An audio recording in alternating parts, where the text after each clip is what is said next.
السلام علیکم ورحمۃ اللہ وبرکاتہ۔ انشاءاللہ آج اسماء الحسنہ میں یا مؤمنو کا وظیفہ سیکھیں گے۔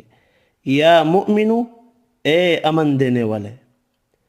ظاہر و باطن کی دولت حاصل کرنے کے لیے، شیطان سے تحفظ کے لیے، اللہ تعالیٰ کی امان میں رہنے کے لیے یہ بہترین وظیفہ ہے۔ اگر اس کو لکھ کر ٹوپی میں رکھا جائے تو جس سے بھی ملاقات ہوگی وہ مہربان ہوگا۔ شوہر کو بد اخلاقی سے روکنے کے لیے اسے 6000 مرتبہ 21 روز تک روزانہ پڑھا جائے تو خاوند کا یہ رویہ درست ہو جائے گا۔ شیطان سے تحفظ حاصل کرنا چاہتے ہیں تو یا مؤمنو کا وظیفہ آپ کریں۔